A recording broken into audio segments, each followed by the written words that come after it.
Before we proceed with learning about the syntax and features of the shell programming language, we're going to take a moment to learn about all the various ways that shell scripts can be run. I want you to have this information now so that for the remainder of the course, whenever you prepare a shell script, you'll know all the options available to you when it comes to running that script, and there's quite a few more than you may imagine. Let's have a look first at some of the simple ones via the shell command line. Now, we must all be aware, surely so far, that it is possible to run a shell script on the shell command line. In other words, you type in the name of the script at your shell prompt and the script runs. This is probably the most straightforward way of running a shell script. Well, in actual fact, there are 4 ways to run a shell script on the shell command line. I'll show you all 4 ways right now, and we'll think of an example using a script called MyScript. Well, clearly the first method is the method that you're probably already familiar with, is simply type in MyScript just by itself on the shell command line. Now, I want to explain what actually technically happens when you do that. At this point, you're running a shell. It's your login shell. It's a shell that starts when you log in. This is the shell onto whose command line you're typing all the various commands that you want to run. Now, when you type a name of a script just like that by itself, assuming that the script file has been made executable, what actually happens is that a new copy of the shell, the born shell program, is loaded into memory. So at that point, while that script is running, you have 2 copies of the born shell running. One is your login shell, which is temporarily on hold while the other one runs, and the other one is doing the actual business of running the commands in the script. Now, this may seem unnecessary, but it is actually consistent with the way Unix treats all types of scripts, not just shell scripts. The main point is that there are 2 shells running at that given point. And the thing that you need to remember the most about this particular technique is that if any variables are set during the running of the script, and we don't really know what variables are yet, but we will shortly, then the value of those variables is immediately lost as soon as the shell script stops running. In other words, when the shell that is running the script disappears out of memory. As soon as the script is completed, the second shell, the one that's running the script, is unloaded from memory, and any values of variables that contained in that script are automatically lost. I'll give you a very brief demonstration of that. You may not understand the demonstration because we haven't got to variables yet, but if you like, when we do get to variables, you can come and revisit this particular demonstration. So here is a very, very simple script. It deals with variables, so you may not understand it, but please bear with me. There's only 2 lines in the script, and the very first line sets a variable called greeting to a value of hello. In other words, you might think, well, what is the greeting? Well, the greeting today is hello. And then the second line in the script simply echoes out to the screen the contents of that variable. In other words, it's going to echo out to the screen hello. So when this script runs, all you'll see is the word hello appearing on the screen. Notice the little $sign just before the word greeting on the second line. That means that we're not actually echoing out the word greeting, we're echoing out the contents of the variable called greeting, which currently are set to hello. Anyway, let's run this and see what it looks like. We'll just do a MyScript. It's been made executable, so it will run, and we get the word hello echoed out on the screen. Now, up the very top of this screen that you can still see echo $greeting. Now, if I do that, echo $greeting, what do you think you're going to get if I do that now? In that script, we actually set a variable called greeting to be equal to hello. And then we proved that hello was in greeting by echoing it out to the screen, and we did indeed see hello come out to the screen. So theoretically, you might assume that if I do that again, echo $greeting, that I would get the word hello out on the screen. Well, in actual fact, I don't. Because what's happened, you see, is that greeting variable was set in the second shell, the shell that was used to execute that script. As soon as that script completed its execution, it disappeared out of memory and it took all the values of the variables that had been set with it. In other words, the value of greeting, which was set to hello in the second script, vanished out of memory, and so greeting is now not set to anything. So the important thing to remember about all of this is that if you do set any variables during the execution of your shell script, if you execute the script just by typing the script's name on the command line and get a second shell to execute it, those variables will not be set in the original shell. And we'll look at why that is important a little later on. The second technique for running a script is very, very similar to the first one. On the shell command line, you simply type sh, meaning I want to run a shell please, and I want to cause that shell to execute the script called myscript. So you simply type in sh myscript.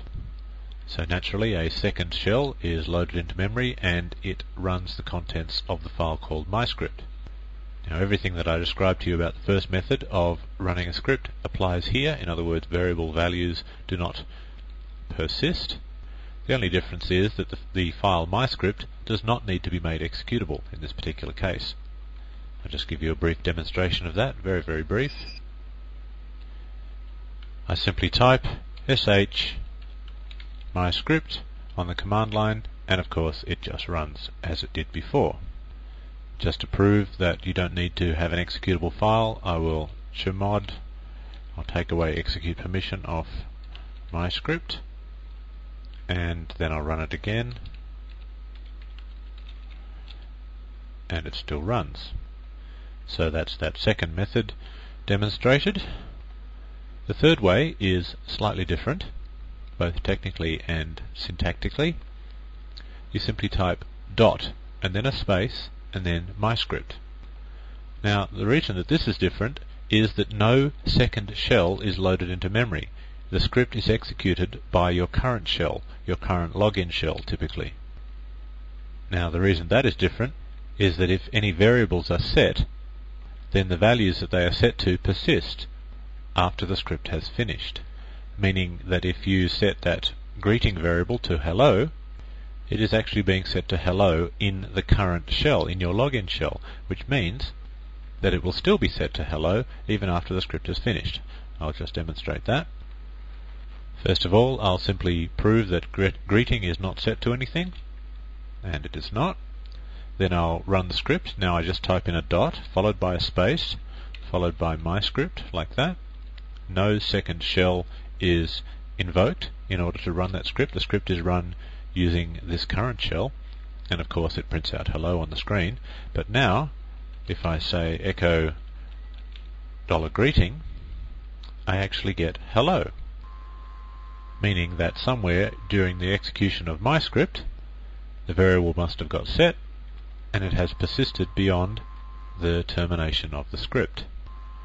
Now this has one very useful application that I can think of off the top of my head, and that is if you ever modify one of your login scripts, such as .profile, you don't actually have to log out and log in for the changes that you've made to take effect. Let me show you what I'm talking about.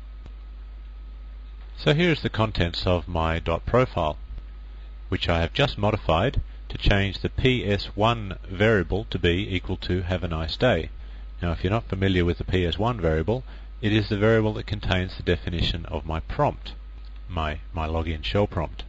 So if I were to cause this .profile to be invoked, then my shell prompt would change to have a nice day. Let's see if we can't make that happen. So there's my prompt at the moment. My prompt at the moment tells me who I am, in virtue what machine I'm logged into, zipper11, or II, what directory I'm in, which is tilde, which is my current home directory, and then a $sign. So let's try and cause that prompt to change to have a nice day. The first thing I'll do is just type in .profile. Permission denied. That's probably because it's not executable. Well, I'll try it like this. sh.profile. Now that will run it, and it doesn't need to be executable. And it ran, it certainly ran, because I didn't get an error message, but my prompt did not change. I could of course log out and log in again for my prompt to change, but the point of this exercise is to try and get it to happen without logging out and logging in again. And of course the solution is to type in dot profile. Don't forget you've actually got to have the dot, meaning the way you want to run it, and the actual file name starts with a dot as well, so you've got to put 2 dots in there.